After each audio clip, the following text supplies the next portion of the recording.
అధికారం కోసం హత్యలు, ఆధిపత్యం కోసం కుట్రలు. ఇది వైఎస్ఆర్ రాజశేఖర రెడ్డి కుటుంబ చరిత్ర. జగన్ రెడ్డి తన తాత తండ్రి దేశ స్వాతంత్ర కోసం పోరాడారని, సమాజానికి ఎంతో సేవ చేశారని చెప్పడం పచ్చి అబద్ధమని, అది చరిత్రను అవమానించడమేనని ఎమ్మెల్సీ భూమిరెడ్డి రాంభూపాల్ రెడ్డి తీవ్ర స్థాయిలో మండిపడ్డారు. భవిష్యత్తులో జగన్ తన అబద్ధాల మాయాజాలంతో 1947లో దేశానికి స్వాతంత్రం రావడానికి కారణం తన తాత రాజారెడ్డేనని చెప్పిన ఆశ్చర్యపోవాల్సిన అవసరం లేదంటూ ఎద్దేవా చేశారు. వైఎస్ కుటుంబ నిజమైన చరిత్రను ఆధారాలతో సహా ప్రజల ముందుంచారు రాంభూపాల్ రెడ్డి. జగన్ తాత వైఎస్ రాజారెడ్డి తండ్రి వైఎస్ వెంకటరెడ్డి. వారిది సింహాద్రిపురం మండలంలోని బలపనూరు గ్రామం. ఆర్థిక ఇబ్బందుల్లో ఉన్న సమయంలో నాటి రాయలసీమ కరువును ఆసరా చేసుకుని క్రైస్తవ మిషనరీల ప్రలోభాలకు లోనై ఆయన మతం మారాడని రాంభూపాల్ రెడ్డి తెలిపారు.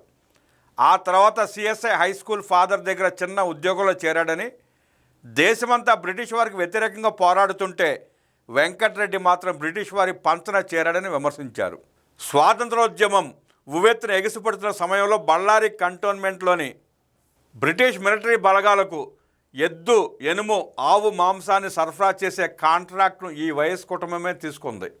దేశభక్తులను అణచివేస్తున్న బ్రిటిష్ సైన్యానికి ఆహారాన్ని అందిస్తూ దేశ ద్రోహానికి పాల్పడిన చరిత్ర వైఎస్ కుటుంబానిది.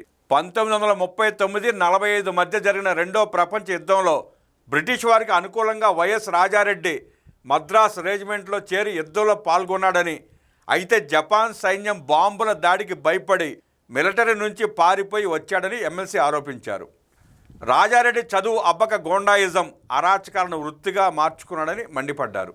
రైల్వే కోడూరు నియోజకవర్గంలోని మంగంపేట ముగ్గురాళ్ల మైన్స్ వ్యవహారంలో వైఎస్ కుటుంబం చేసిన దారుణం అంతా ఎంతా కాదన్నారు. వెంకట నరసయ్య అనే పద్మశాలి సామాజిక వర్గానికి చెందిన వ్యక్తికి సొంతంగా మైన్స్ ఉండేవని, చుట్టుపక్కల ఉన్న బలం ఉన్న మైన్ ఓనర్లు ఆయనను బెదిరిస్తుండటంతో రక్షణ కోసం పులివెందుల రౌడీగా పేరొందిన రాజారెడ్డిని ఆశ్రయించారని తెలిపారు. పెట్టుబడి లేని భాగస్వామ్యం ఇస్తారని నరసయ్య ఒప్పందం చేసుకున్నాడని, అయితే ఆ మైన్స్ మొత్తాన్ని తామే వశం చేసుకోవాలనే దురాశతో 15/7/1975న కడప కోటి సర్కిల్లో వెంకట నరసయ్యను దారుణంగా హత్య చేయించారని వివరించారు. కడప 1 టౌన్ పోలీస్ స్టేషన్లో ఎఫ్ఐఆర్ నెంబర్ 144/1975 కింద వైఎస్ రాజారెడ్డి, వైఎస్ జార్జి రెడ్డిలతో పాటు మరో 6గురిపై మర్డర్ కేసు నమోదైందని, 25,000 సుపారీ ఒప్పందంతో ఈ హత్య చేయించారని ఆధారాలు బయటపెట్టారు. వెంకట నరసయ్య హత్య తర్వాత సాక్షులు బయట పడకుండా ఉండేందుకు హత్య చేసిన వ్యక్తిని కూడా ముత్తుకూరు సత్రం దగ్గర చంపేసిన ఘోర చరిత్ర వైఎస్ కుటుంబానిదని రాంభూపాల్ రెడ్డి ధ్వజమెత్తారు. నాటి ఈ కేసులో వైఎస్ రాజశేఖర రెడ్డి, జార్జి రెడ్డిలను నిందితులుగా అరెస్ట్ చేశారని, ఈ కుట్రలో రాజశేఖర రెడ్డి పాత్ర 99% ఉందని ఆరోపించారు. నరసయ్య మేనలుడు మురళి ప్రాణభయంతో శ్రీకాకుళానికి పారిపోయి తలదాచుకున్నాడన్నారు.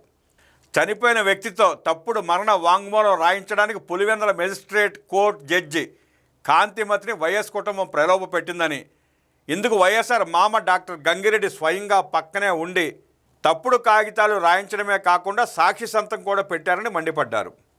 దీనిపై తాను హైకోర్టు విజిలెన్స్కు ఫిర్యాదు చేయగా విచారణ జరిపి 12/2/2012న జడ్జి కాంతిమతిని సర్వీస్ నుంచి డిస్మిస్ చేస్తూ నాటి కిరణ్ కుమార్ రెడ్డి ప్రభుత్వం ఉత్తర్వులు జారీ చేసిందని గుర్తు చేశారు. 2005 అక్టోబర్ 18న పులివెందుల మున్సిపాలిటీ ఎన్నికల సమయంలో వైఎస్ఆర్ ముఖ్యమంత్రిగా ఉన్నప్పుడు టీడీపీ తరపున పోటీ చేసిన తమపై దొంగ కేసులు పెట్టించి లాకప్లో నగ్నంగా కూర్చోపెట్టి హింసించారని రాంభూపాల్ రెడ్డి ఆవేదన వ్యక్తం చేశారు. తమ కార్యకర్తలు గజ్జల గంగిరెడ్డి, రామకృష్ణారెడ్డి పోలీస్ కాల్పులో చనిపోతే ఆ పాపంలో వైఎస్ వివేకానంద రెడ్డి స్వయంగా ముందుండి నడిపించాడని, తమ ఇళ్లను తగలబెట్టించి నాగేశ్వర రెడ్డి ఇళ్లను డైనమైట్లు పెట్టి పేల్చివేశారని నాటి విధ్వంస దృశ్యాలను గుర్తు చేశారు. గత 21 ఏళ్లుగా తాము కోట్ల చుట్టూ తిరుగుతూ మానసిక ఆర్థిక ఇబ్బందులు పడుతున్నామని భూమిరెడ్డి రాంభూపాల్ రెడ్డి తెలిపారు.